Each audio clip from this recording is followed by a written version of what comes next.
नमस्कार, आप देख रहे हैं जनता टीवी और मैं हूं आपके साथ प्रद्युम्न शर्मा। शुरुआत करेंगे बड़ी जानकारी के साथ। तो आपको बता रहे हैं बड़ी खबर सामने आ रही है इस वक्त की, तो बड़ी खबर से हम आपको अपडेट करा देते हैं। आपको बता दें कि 3 जिलों में शीतलहर चलने का येलो अलर्ट यहां पर जारी हुआ इस वक्त की ये बड़ी खबर है। आपको ये भी जानकारी दे दें कि रात का तापमान कम होने के आसार है। दोपहर तक डेंसिटी 50 मीटर तक कम होगी। गाड़ी चलाते वक्त हो सकती है भारी परेशानी क्योंकि मौसम करवट ले रहा है। गाड़ी चलाते वक्त एहतियात बरतने की सलाह भी दी गई है। हमीरपुर, बिलासपुर में शीतलहर का अलर्ट जारी कर दिया गया है। तो 3 जिलों में शीतलहर चलने का येलो अलर्ट जारी किया गया, यानी कि अब मौसम और ज्यादा करवट ले रहा है। फिलहाल लगातार ठंड बढ़ती जा रही है। शीतलहर के चलते अभी और सर्दी बढ़ेगी। गाड़ी चलाते वक्त परेशानी हो सकती है क्योंकि रात के वक्त धुंध आ जाती है और ऐसे में कुछ इलाके ऐसे हैं जो काफ़ी सकरे रास्ते वहाँ से होके गुजरते हैं और ऐसे में अगर वहाँ से आप गाड़ी लेकर निकलते हैं तो सावधानी पूर्वक ही निकलें।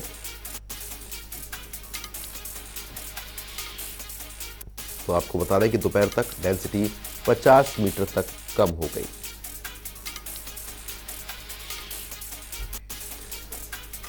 तो पंकज खन्ना हमारे संवाददाता हमारे साथ जुड़ चुके हैं और धर्मवीर भी हमारे साथ जुड़ गए हैं।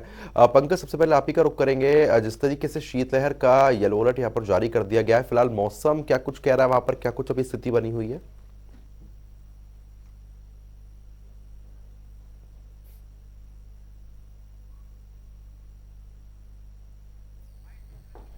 आवाज पहुंच पा रही है मेरी? फिलहाल धर्मेंद्र का रुख करेंगे। धर्मेंद्र, मेरी आवाज पहुंच पा रही है? फिलहाल संपर्क नहीं हो पा रहा है। दोबारा संपर्क साधने का प्रयास लगातार टीम कर रही है। तो आपको बता दें कि शीतलहर का अलर्ट यहाँ पर जारी है और ऐसे में 3 जिले हैं जिनमें शीतलहर का अलर्ट जारी किया गया है। विजिबिलिटी भी कम हो रही है क्योंकि रात के समय धुंध यहाँ पर देखने को मिलती है। कई इलाके ऐसे हैं जहाँ पर भारी बर्फबारी भी देखने को मिल रही है। तो ये तस्वीर आप देखिए जहाँ पर धूप फिलहाल अभी नहीं निकली है। शहरवासियों को ठंड लगातार सता रही है क्योंकि पहाड़ी क्षेत्र वैसे ही ठंडे होते हैं और अब मौसम लगातार करवट ले रहा है। तो मंडी का रुख कर लेते हैं। हमारे संवाददाता धर्मवीर लगातार हमारे साथ बने हुए हैं। धर्मवीर, जिस तरीके से येलो अलर्ट यहाँ पर जारी कर दिया गया है शीतलहर को लेकर, अगर मंडी की बात करते हैं तो क्या कुछ स्थिति वहां पर बनी हुई है? जी, आज मंडी की बात की जाए तो मौसम बिल्कुल साफ बना हुआ है और सूर्य देवता के दर्शन आज सभी को देखने को मिल रहे हैं। कल जो मौसम था जो हल्का जो था, हल्के फुल्के बादल भी थे और धुंध भी थी। आज की बात की जाए तो धुंध तो जो है 10 साढ़े 10 बजे तक तो रहती है, हालांकि उसके बाद भी जो है मौसम जो है साफ बना हुआ है। लोग जो है गुनगुनी धूप का जो है नजारा ले रहे हैं मंडी में।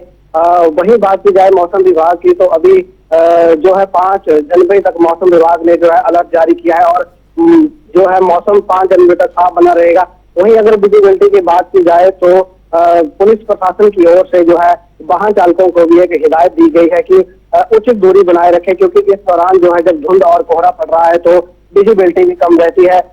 आगे चलने वाले वाहनों से जो है उचित दूरी बनाए रखें और ओवरटेक ना करें। जी बिल्कुल, लेकिन जिस तरीके से अभी मौसम लगातार करवट लेता हुआ नजर आ रहा है, आने वाले जो दिनों में है उनमें क्या कुछ स्थिति बनेगी? मौसम विभाग की तरफ से कोई अपडेट मिल पाई है? जी, मौसम विभाग ने जो है अलर्ट जारी किया है 5 जनवरी तक साफ रहेगा। उसके बाद जो है मौसम जो है कुछ जो करवट लेने वाला है और प्रदेश में जो कहा जाए या बर्फबारी या फिर बारिश की बात की जाए तो बारिश और बर्फबारी की भी संभावना है, जिससे जो है किसानों और बागवानों को भी राहत मिलेगी क्योंकि यहाँ पे सेब की फसल की बात की जाए तो हिमाचल प्रदेश में करोड़ों की आमद जो है सेब से होती है और भी जो नकदी फसलें हैं उससे जो है किसानों को जो है आमदन होती है, जिससे जो है किसानों की आमद होती है। वहीं ठीक है धर्मवीर, आप हमारे साथ बने रहिए, आगे भी लगातार हम लोग आपसे अपडेट लेते रहेंगे। इसी बीच एक बड़ी खबर आ गई है, आपको बता देते हैं। बड़ी जानकारी आ रही है इस वक्त की, तो बड़ी खबर से आपको अपडेट करा दें। हिमाचल में 4 फरवरी तक कॉलेज बंद कर दिए गए हैं। तो आपको बता दें कि 12 फरवरी तक स्कूलों में छुट्टियां की गई है। तो इस वक्त की ये बड़ी खबर आ गई है। दरअसल मार्च में होंगे प्रैक्टिकल, एचपीयू की तरफ से कहा गया है। आपको बता दें कि घर बैठ रिवाइज करें सभी छात्र। एचपीयू की तरफ से इस बात का भी जिक्र किया गया है। स्कूल कॉलेज के साथ हॉस्टल भी बंद रहने वाले हैं। तो हिमाचल में 4 फरवरी तक कॉलेज बंद करने का निर्णय ले लिया गया है। आपको बता दें कि लगभग 1 महीने से ज्यादा का ये समय है जब तक सभी कॉलेज स्कूल बंद रहेंगे। हॉस्टल भी बंद रखने की बात यहां पर सामने आई है। तो आपको बता रहे हैं कि जिस तरीके से 3 जिलों में शीतलहर का अलर्ट है, लगातार कोहरा पड़ रहा है, ठंड अपने चरम सीमा पर चल रही है, ऐसे में छात्र छात्राओं को कोई परेशानी ना हो उसको लेकर यह फैसला किया गया है, जहां पर आने वाली 4 फरवरी तक सभी स्कूल कॉलेज को बंद करने का निर्णय यहां पर ले लिया गया है। फिलहाल आपको बता दें कि 5 जिलों में कोहरे की मार भी लगातार देखने को मिल रही है। तो हिमाचल में यह बड़ा फैसला यहां पर लिया गया है, जहां पर आपको बता दें कि 4 फरवरी तक सभी स्कूल कॉलेज बंद रहने का निर्णय यहां पर हुआ है। तो लगभग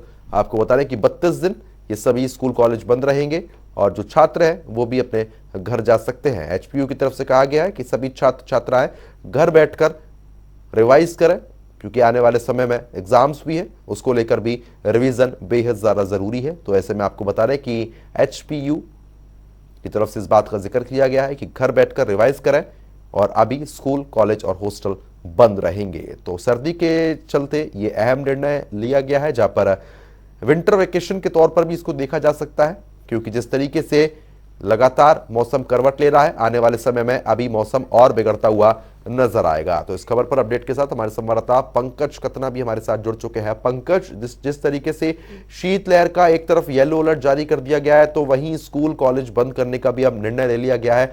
फिलहाल क्या कुछ स्थिति ऊना में बनी हुई है, क्या अपडेट आपके पास है?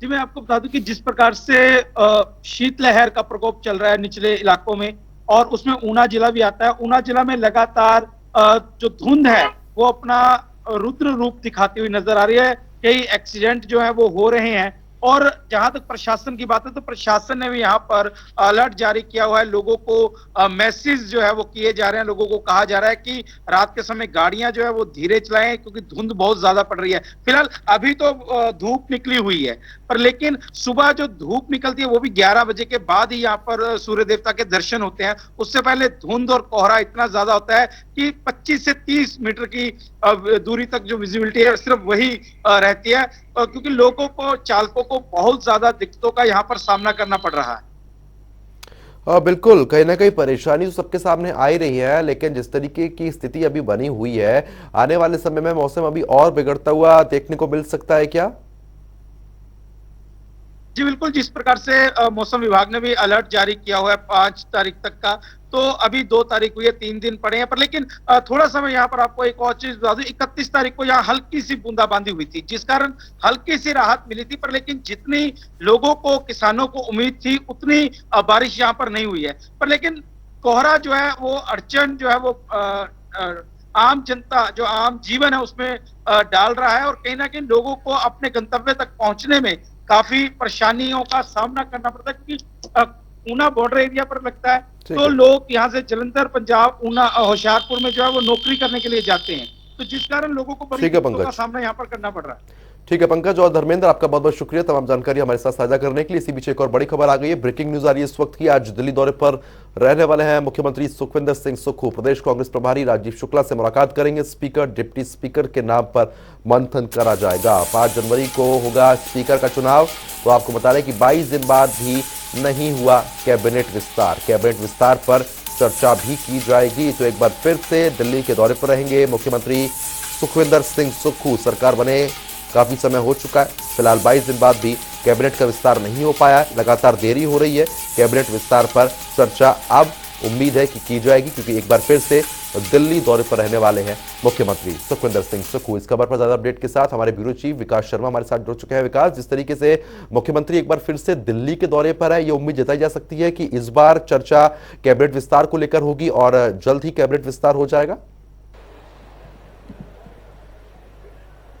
देखिए, क्योंकि अब कल से जो है, कल के बाद यानी कि एक दिन के बाद जो है 4 से 6 तक जो है विधानसभा का शीतकालीन सत्र होना है, और ऐसे में अब पहले से मंत्रिमंडल विस्तार की बात यहाँ पर की जा रही थी कि वो कब होगा, कब जो है वो नए मंत्रिमंडल को जो है वो चेहरे यहाँ पर मिल सकते हैं, और कौन कौन से ऐसे समीकरण हैं जिनको मुख्यमंत्री साधेंगे या कांग्रेस पार्टी साधेगी, और संतुलन बनाकर एक मंत्रिमंडल का विस्तार यहाँ पर होगा। लेकिन अभी मंत्रिमंडल तो यहाँ पर विस्तार नहीं हो पाया, लेकिन उससे पहले एक चुनौती कांग्रेस के सामने ये भी है कि सत्ता में आने के बाद अब जो स्पीकर है या डिप्टी स्पीकर है वो यहाँ पर कौन बनने हैं, क्योंकि प्रोटेम स्पीकर की नियुक्ति जो है वो पहले ही कर ली गई थी और वहां पर जब सत्र की शुरुआत होगी तो वहां पर विधायकों को शपथ दिलानी है। शपथ दिलाने के बाद डिप्टी स्पीकर का जो है वहां पर चयन किया जाना है और उसके बाद डिप्टी स्पीकर के बाद स्पीकर जो है उनका भी चयन वहां पर किया जाना है। तो ये जो कार्यप्रणाली है इसके लिए विस्तार से चर्चा जो है वो हाईकमान से की जाएगी। हाईकमान से चर्चा इस बारे में जरूर की जाएगी कि आखिरकार मंत्रिमंडल जो है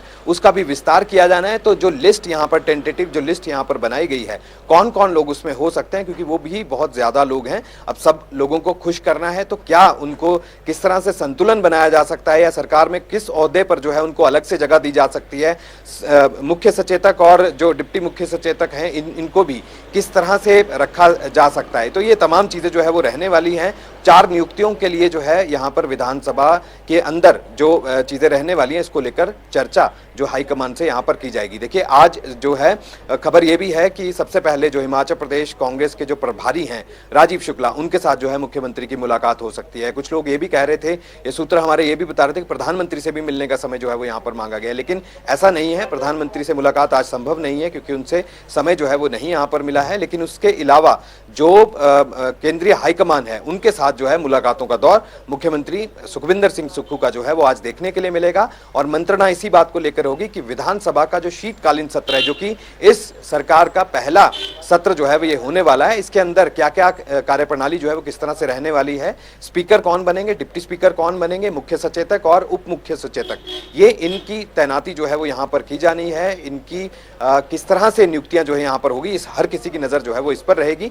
और कयास यही लगाए जा रहे हैं कि आज जो मुख्यमंत्री का दिल्ली का दौरा है उसके बाद ही ये तस्वीर साफ हो पाएगी हिमाचल प्रदेश में मंत्रिमंडल का विस्तार जो है वो आखिरकार कब तक होगा।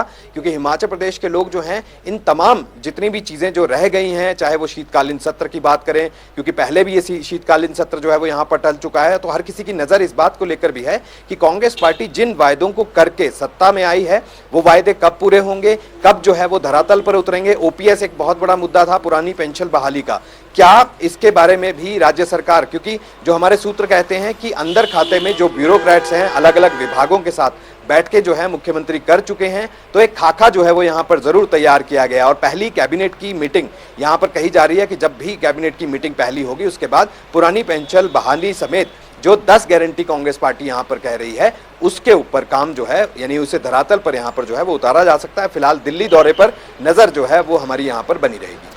बिल्कुल, लेकिन जिस तरीके से आपने भी जानकारी दी है विकास, कहीं ना कहीं काफ़ी महत्वपूर्ण ये दौरा उनका माना जा रहा है। डिप्टी स्पीकर और स्पीकर के रेस में किसका नाम आगे चल रहा है, कुछ जानकारी मिल पाई है क्या इस बारे में?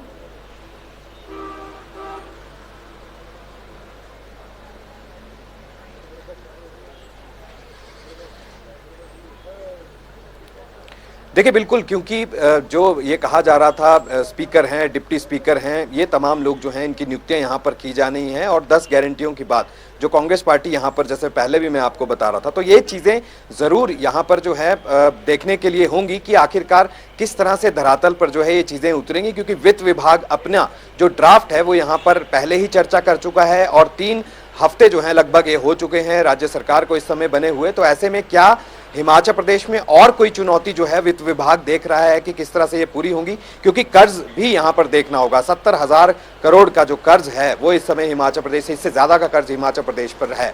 तो ऐसे में नई चीजों को धरातल पर किस तरह से उतारा जा सकता है और तमाम ये चीजें जो है वो देखने के लिए जरूर होगी। और इन सबको लेकर मंत्रणा और चर्चा जो है वो आज कांग्रेस हाईकमान से जरूर यहाँ पर जो है मुख्यमंत्री की होगी। और उससे पहले, क्योंकि अभी जो उप मुख्यमंत्री हैं वो सचिवालय के भीतर ही हैं, अलग अलग बैठ के जो है वो लगातार कर रहे हैं। और जो अलग अलग विभाग हैं, कांग्रेस पार्टी की जो वायदे हैं उनको लेकर जो है जरूर यहाँ पर चर्चा एक तरफ जहां राज्य सचिवालय में हो रही है, वहीं दूसरी तरफ मुख्यमंत्री केंद्रीय हाईकमान को जो है वो रिपोर्ट भी सौंपेंगे कि अभी तक सरकार ने क्या कर रही है सरकार, और कब विस्तार के लिए जो है वो मंत्रिमंडल के विस्तार के लिए अगला कदम रहेगा, या इसके अलावा अब शीतकालीन सत्र में किस तरह से तैयारी के साथ यहाँ पर कांग्रेस पार्टी जो है वो जा रही है, मुख्यमंत्री जो है वो यहाँ पर जा रहे हैं, और तैनाती कैसे यहाँ पर की जाएगी, किन समीकरणों को यहाँ पर साधा जाएगा, इसके ऊपर भी नजर हमारी बनी रहेगी। बिल्कुल, चलिए ठीक है विकास, बहुत बहुत शुक्रिया तमाम जानकारी हमारे साथ साझा करने के लिए। तो आगे बढ़ेंगे। प्रबोध सक्सेना ने मुख्य सचिव का पदभार संभाल लिया है। नए सीएम ने कहा कि सरकार की प्राथमिकताओं को पूरा करना मेरी जिम्मेदारी रहेगी। प्रबोध सक्सेना को बधाई देने के लिए अधिकारी और कर्मचारी पहुंच रहे हैं। प्रबोध सक्सेना 1990 बैच के आईएएस अधिकारी हैं।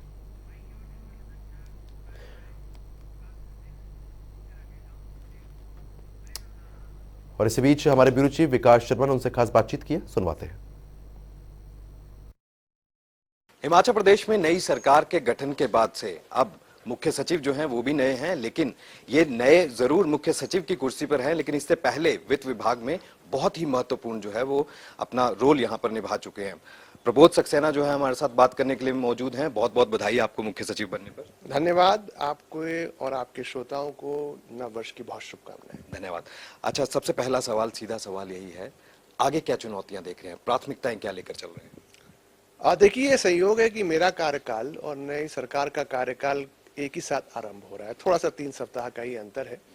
तो इस 3 सप्ताह में हमको ये मालूम है कि जो सरकार चुनाव जीत के आई है उसका एक दृष्टिपथ था, उसमें उन्होंने बहुत सी बातें कही हैं और साथ ही साथ माननीय मुख्यमंत्री जी ने में कई बैठकें की हैं, विभागों की समीक्षा की है और वित्त सचिव होने के नाते मैं उन सभी बैठकों में सम्मिलित था।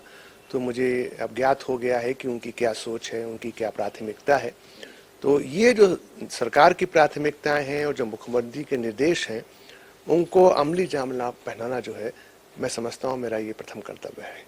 बहुत ही महत्वपूर्ण ये हो जाता है, कांग्रेस पार्टी कुछ ऐसे वादे कर आई है जो बहुत ही चुनौतीपूर्ण दिखाई देता है। आप वित्त विभाग देख चुके हैं, अपने पास जो है आप महत्वपूर्ण विभाग भी अब आप रखेंगे, क्या लगता है कोई चुनौती इसमें हो सकती है? कैसे धरातल पर उतारेंगे ओपीएस और 10 गारंटीज? देखिए, हिमाचल में जो वित्तीय स्थिति है वो हमेशा ही चुनौतीपूर्ण रही है, कभी ज्यादा कभी कम। इसलिए ये कहना कि सरल रास्ता कभी भी प्रदेश के सामने रहा, वो नहीं रहा। अब हमको मालूम है कि सरकार की क्या प्राथमिकताएं हैं, उनको किस तरीके से उनको हम धरातल पे उतारेंगे, इस पे वित्त विभाग के अंदर तो काफ़ी चर्चा हो चुकी है पिछले 3 सप्ताह में। और कुछ हम लोगों ने विकल्प बनाए हैं, कुछ हम लोगों ने रोड मैप बनाए हैं, कुछ हम लोगों ने सीक्वेंसिंग पैटर्न बनाया है। बट अब जब मुख्यमंत्री जी के पास समय होगा, मंत्रिमंडल का पूरा विस्तार होगा, उसके बाद आई थिंक हम लोग ये सारे तथ्य जो है और सारे विकल्प रख पाएंगे सरकार के सामने। 70,000 करोड़ से ज्यादा का कर्ज जो है वो हिमाचल प्रदेश पे बताया जा रहा है। केंद्र सरकार से जो मदद मिलती है, आपको लगता है उसमें भी कोई चुनौती हो सकती है या बड़ा आसान जो है वो रहने वाला? कैसे आप मदद? देखिए, हिमाचल में देखिए हर 5-5 वर्षों पे सरकारें बदलती हैं और कई बार ऐसा हुआ है कि केंद्र और राज्य की सरकारें अलग अलग राजनीतिक दलों की रही हैं। मुझे नहीं लगता कि इस प्रकार की किसी सोच में कोई बहुत अधिक मेरिट है। और दूसरी बात यह है कि बहुत सी चीज़ें ऐसी हैं जो फार्मूला ड्रिवन है और बहुत सी चीज़ें हैं जो परफॉर्मेंस ड्रिवन है। अगर हमने अपना परफॉर्मेंस कम किया तो कोई भी सरकार केंद्र में होगी वो हमको रिएम्बर्समेंट उतना ही दे सकती जितना हम खर्च करेंगे। हमने अपना परफॉर्मेंस बढ़ाया तो कोई भी सरकार ऐसी नहीं है जो अगर हमारा ज़्यादा खर्चा हुआ है तो हमको रिएम्बर्स नहीं करेगी। तो इसलिए ब्यूरोक्रेसी ने बहुत अच्छा काम किया है पिछले 30-35 साल से, कभी भी ऐसी दिक्कत नहीं आई है। तो मुझे ऐसा नहीं लगता कि आगे भी ये दिक्कत आएगी। अच्छा, सरकार के बनने के बाद से ही हमने देखा कि सीमेंट प्लांट जो है वो बंद हो गए और ताले लग गए 2 बड़े सीमेंट प्लांट्स पर। हिमाचल प्रदेश के परिप्रेक्ष्य में देखें हम तो किस तरह से चुनौती रहने वाली है, क्या वार्तालाप हो रही है, सरकार किस तरह से इंटरवीन कर रही है, क्या ये चीज़ें चल पाएंगी? क्योंकि लाखों लोगों के रोजगार का भी इसके ऊपर जो है सवाल है। देखिए, जहाँ तक सीमेंट के विवाद की बात है, मेरी अभी तक जितनी जानकारी है वो अखबारों के माध्यम से थी, क्योंकि मैं कभी इसमें एज फाइनेंस सेक्रेटरी मेरा इन्वॉल्वमेंट था नहीं। मुझे बताया गया है कि आज एक बैठक हो रही है और उस बैठक के बाद जो विभाग के अधिकारी हैं वो मुझे आके पूरा ब्रीफ करेंगे। तो अभी मैं इससे इतना मेरा डिटेल्स में ना जाते हुए मैं इतना ज़रूर कहना चाहूँगा कि समस्या गंभीर है। ये समस्या जीविका से जुड़ी हुई है और ये समस्या प्रदेश की आर्थिक व्यवस्था से भी जुड़ी हुई है। तो जितना भी मेरा इच्छाशक्ति जो प्रयास होगा उसका समाधान करने का होगा, लेकिन क्योंकि मैं पूरी तरीके से सारे तथ्यों से भी परिचित नहीं हूँ, इसलिए इससे अधिक कोई बात ना कह पाऊँगा। अच्छा, इसके अलावा मेरा आखिरी सवाल आपसे सर ये है, डी नोटिफाई किया गया है बहुत से संस्थानों को। ये कहा गया है मुख्यमंत्री की तरफ से भी कि 500 से ज़्यादा ऐसे दफ्तर हैं या संस्थान हैं जिनको जो है यहाँ पर बंद कर दिया है। चुनौती आप देख रहे हैं, पूर्व की सरकार ने भी तो कुछ सोच के ये चीज़ें जो है नोटिफाई की थी। डी नोटिफाई करना सरकार में आने के बाद सरकार ये कह रही है कि कर्ज बढ़ सकता है और रिसोर्स मोबिलाइजेशन के ऊपर जो काम राज्य सरकार करना चाह रही है उसके ऊपर फर्क पड़ता है। देखिए, कार्यालय खोलना या इस बगैर जो कार्यालय बंद करना, ये निर्णय जो है वो बहुत उच्च स्तर पर लिया जाता है, और जब खोले जाते हैं उस बगैर भी पूरा प्रस्ताव आता है और हर विभाग की उसमें राय होती है। और वित्त विभाग ने हर जगह जो उसको उचित समझा वो पिछली बार भी उसने वही राय दी थी, लेकिन कैबिनेट ने अपने विवेक में उस राय को नहीं माना।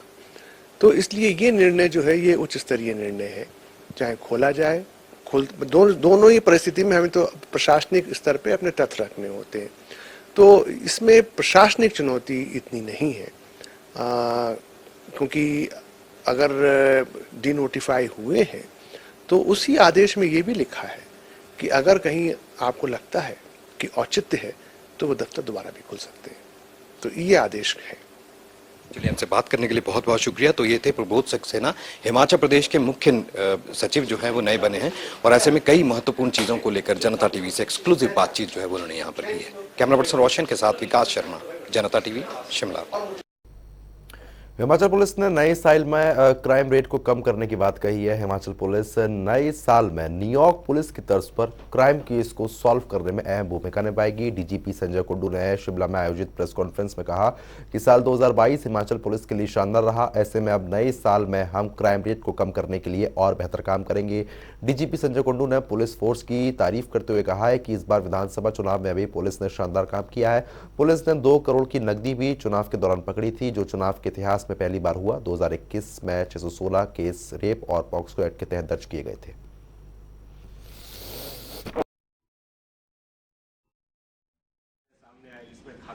मैं इसके लिए पूरी फोर्स का हमारे मतलब एडिशनल डीजी से लेके कांस्टेबल से लेके जितने क्लास 4 हैं, चाहे वो कुक्स हैं, चाहे वो स्वीपर हैं, सबका एज ए टीम बहुत बहुत धन्यवाद करना चाहता हूं। और 2 एस्पेक्ट्स हैं या 3 एस्पेक्ट्स हैं जिसमें हमने विशेषकर बहुत अच्छी उपलब्धि हासिल की। एक तो crime against women and children, महिला और बच्चों के खिलाफ अपराध, दूसरा है ड्रग्स का, और तीसरा है रोड ट्रैफिक एक्सीडेंट्स का। तो 3 फोकस एरियाज में हमारे सब लोगों ने बहुत मेहनत की, जिसके कारण बड़े पॉजिटिव रिजल्ट्स आए। सीएम सुखविंदर सुक्खू मनाली पहुंचे हैं। आपको बता रहे सीएम ने विंटर कार्निवल का आगाज किया। मौके पर मीडिया से रूबरू होते हुए सीएम बोले कि विंटर कार्निवल के लिए बजट का प्रावधान सरकार करेगी और हिमाचल प्रदेश की संस्कृति विश्व भर में प्रसिद्ध है। दृष्टिकोण से मैं देखता हूं कि कितना बजट इसको एलोकेट किया जाता है, और जब हमने इसको नेशनल स्तर का घोषित किया है तो उस प्रकार के उत्सव को मनाने के लिए बजट का अच्छा प्रावधान करने की जरूरत होती है। इस दृष्टिकोण से मैं इसे देखूंगा। हिमाचल प्रदेश की संस्कृति पूरे विश्व में प्रसिद्ध है और विंटर कार्निवल भी उसका एक हिस्सा है। हमारे लिए बड़ा महत्वपूर्ण विंटर कार्निवल होता है। तो मेरा ये मानना है कि हम सभी दृष्टिकोण से हमारे लिए सभी देवी देवताओं का जो त्योहार है वो महत्वपूर्ण होता है। तो वही आपको बता रहे कि मंडी में अभिनंदन समारोह में पूर्व सीएम और नेता प्रतिपक्ष जयराम ठाकुर पहुंचे हैं, जहां उन्होंने बीजेपी कार्यकर्ताओं को संबोधित करते हुए कांग्रेस पर निशाना साधा। जयराम ठाकुर ने कहा कि बीजेपी को सत्ता के लिए 5 वर्षों का इंतजार ना करना पड़े और उससे पहले ही प्रदेश की सत्ता उनके हाथ आ जाए। राजनीति में कुछ नहीं कहा जा सकता। सरकार अस्थिरता का माहौल देखने को मिल रहा है। जितने भी हिमाचल प्रदेश में अगर कांग्रेस के विधायक चुन करके आए हैं, अगर उनको संस्थान, हमारे खोले हुए संस्थान अगर उनको स्वीकार नहीं है तो वो लिख करके दें, मुख्यमंत्री को लिख करके दें कि इन संस्थानों को बंद करें, तब मैं मानता हूं। और दूसरा, मैं मुख्यमंत्री से इस बात के लिए जरूर कहूंगा कि आप अपने विधायकों से लिख करके ले दीजिए कि मेरे संस्थान, ये स्कूल है, ये कॉलेज है, ये पटवार सर्कल है, पीएससी है, सीएससी है, सिविल हॉस्पिटल है, जो संस्थान वहां पर खोले गए हैं, जनहित में खोले गए, लोगों की मांगों पर खोले हैं, वो लिख कर लें अपने विधायकों से और उसके बाद बंद करें। बिलासपुर में सर्दियों के मौसम में गरीब लोग सड़कों पर ना सोएं, उसके लिए जिला प्रशासन ने कई तरीके के इंतजाम किए हुए हैं। प्रशासन द्वारा परिषद कार्यालय डीआरएस सेक्टर में रेन बसेरे की सुविधा शुरू की गई, जहां दर्जनों बेड सहित गर्म बिस्तरों का इंतजाम हुआ है ताकि कोई गरीब परिवार कड़ाके की ठंड में रात सड़कों पर ना गुजारे। द्वारा जो है वो ऑलरेडी चल रहे जो हमारे रैन बसेरा था उसके अंदर काफ़ी रिफर्बिशमेंट करके अच्छा बनाया गया है और इसमें 20 बेड जो है हमारे डोरमेट्रीज में लगे हैं। बाकी हमने 2 सेट ऐसे बनाए हैं जो बढ़िया से हैं और जो नगर परिषद का रेस्ट हाउस है गुरुद्वारा चौक पे, वो भी हमने काफ़ी अच्छे से उसका काम कर दिया है और वहाँ पे भी सारी सुविधाएं हमने कर दी हैं। गरीब लोग हैं जिनके पास कुछ भी नहीं है वो आराम से यहाँ पे फ्री रह सकते हैं, ये सुविधा भी हमने की हुई है। बाकी को जो है बहुत ही कम रेट्स पे जो है यहाँ पे, तो कृपा करके रैन बसेरा में रहने के लिए आप लोग आ सकते हैं।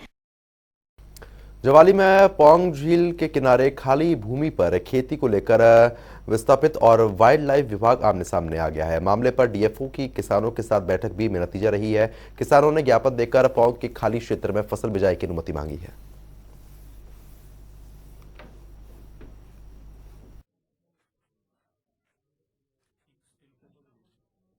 कि गेहूं जैसे पिछले काफ़ी अरसे से जब से डैम बना है बीज रहे हैं, हमें बीजने दी जाए, लेकिन इस बार अभी हमें लगभग 10 दिन बचे हैं।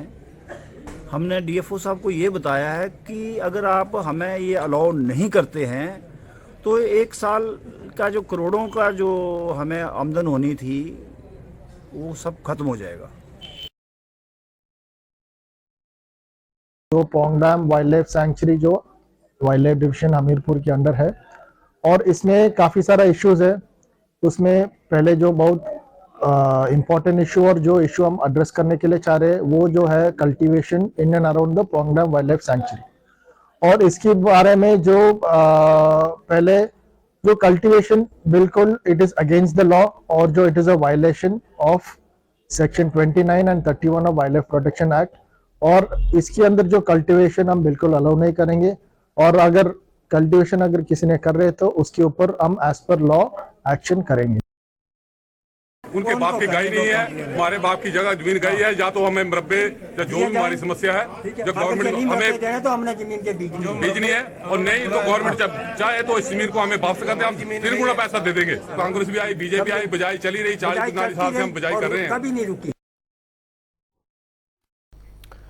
सोलन की रुबीना ठाकुर ने राज्य स्तर कथक प्रतियोगिता में प्रथम स्थान हासिल करके समूचे प्रदेश में सोलन शहर का नाम रोशन कर दिया। युवा सेवा एवं खेल विभाग के प्रशिक्षक अधिकारी तपेंद्र वर्मा ने बताया कि रुबीना ठाकुर ने राज्य स्तरीय कथक प्रतियोगिता में प्रथम स्थान हासिल किया है और अब रुबीना राष्ट्रीय स्तर पर आयोजित होने वाली प्रतियोगिता में भाग लेंगी। हमारा जो डिस्ट्रिक्ट लेवल का यूथ फेस्टिवल हुआ था उसके विजेता हमारे राज्य स्तरीय प्रतियोगिता के लिए धर्मशाला गए हुए थे, जो कि 28 से 30 दिसंबर तक ऑर्गेनाइज किया गया और उसमें हमारे जिले का नाम जो है रुबीना ठाकुर है, कथक में उन्होंने रोशन किया है। अभी नेशनल्स की डेट्स फाइनलाइज नहीं हुई। बहुत गर्व की बात है कि रुबीना ठाकुर जी को भी बधाई देते हैं। बिलासपुर के जामली के पास पर्यटक से भरी गाड़ी गहरी खाई में जा गिरी है। पर्यटक मनाली से वापस यूपी की ओर जा रहे थे। गाड़ी अनियंत्रित होने के कारण गहरी खाई में जा गिरी है। स्थानीय प्रशासन द्वारा रेस्क्यू ऑपरेशन चलाया गया है।